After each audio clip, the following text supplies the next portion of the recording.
DCB മീഡിയയുടെ പുതിയൊരു വീഡിയോയിലേക്ക് സ്വാഗതം. ഇന്ന് ജൂൺ 10 ബുധൻ.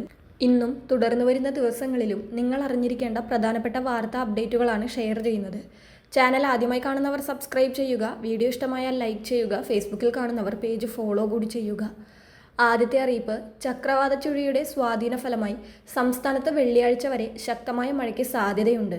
ഇന്നും നാളെയും 5 ജില്ലകളിലാണ് ഒറ്റപ്പെട്ട സ്ഥലങ്ങളിൽ ശക്തമായ മഴയ്ക്ക് സാധ്യത നിലനിൽക്കുന്നത്. ജാഗ്രതയുടെ ഭാഗമായി മലപ്പുറം, കോഴിക്കോട്, വയനാട്, കണ്ണൂർ, കാസർഗോഡ് ജില്ലകളിൽ യെല്ലോ അലർട്ട് പ്രഖ്യാപിച്ചിട്ടുണ്ട്. അടുത്തറിയിപ്പ്, എണ്ണ വിതരണ കമ്പനികൾ വിമാന ഇന്ധനത്തിന്റെ വില വർദ്ധിപ്പിച്ചിരിക്കുകയാണ്. വിമാന ഇന്ധന വിലയിൽ ഏകദേശം 10% വർധനയാണ് വരുത്തിയത്. ഈ വില വർധനയോടെ ആഭ്യന്തര വിമാന കമ്പനികൾക്കുള്ള ജെറ്റ് ഇന്ധനത്തിന്റെ വില ലിറ്ററിന് 104.93 രൂപയിൽ നിന്ന് ഏകദേശം 115 രൂപയായാണ് ഉയരുക. ഇതോടെ വിമാന കമ്പനികൾ വിമാനയാത്രാ നിരക്ക് ഉയർത്തിയേക്കുമെന്നാണ് റിപ്പോർട്ടുകൾ വ്യക്തമാക്കുന്നത്.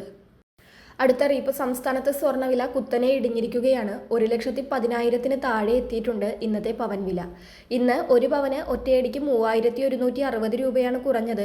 1,09,160 രൂപയാണ് ഒരു പവൻ സ്വർണത്തിന്റെ ഇന്നത്തെ വില. ഗ്രാമിന് ആനുപാതികമായി 395 രൂപയാണ് കുറഞ്ഞത്.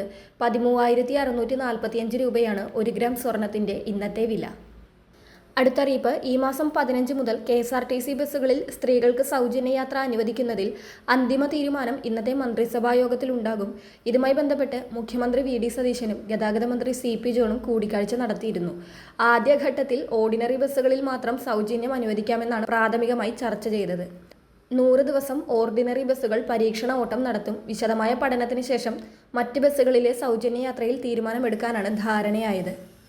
അടുത്തറിയിപ്പ്, കേന്ദ്ര സർക്കാരിന്റെ പുതിയ തൊഴിൽ നിയമപ്രകാരം നിലവിലുള്ള മഹാത്മാഗാന്ധി ദേശീയ ഗ്രാമീണ തൊഴിലുറപ്പ് പദ്ധതിക്ക് പകരമായി വരാൻ പോകുന്ന ജൂലൈ 1 മുതൽ രാജ്യത്തുടനീളം Viksit Bharat guarantee for Rozgar and Ajeevika mission Gramin എന്ന പുതിയ പദ്ധതി നിലവിൽ വരികയാണ്.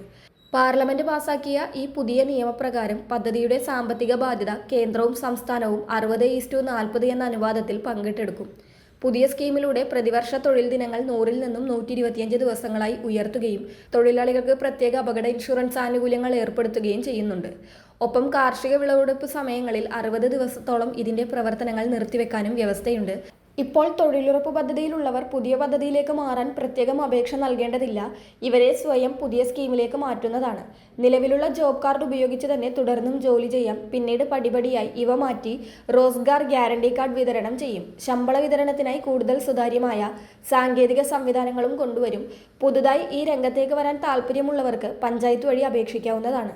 അപേക്ഷയോടൊപ്പം റേഷൻ കാർഡ്, ബാങ്ക് അക്കൗണ്ട് വിവരങ്ങൾ, ഐഡന്റിറ്റി കാർഡ്, EKYC എന്നിവ പൂർത്തിയാക്കി നൽകണം. വളരെ പ്രധാനപ്പെട്ട ഈ വാർത്താ അപ്ഡേറ്റുകൾ മറ്റുള്ളവർക്ക് കൂടി ഷെയർ ചെയ്യുക.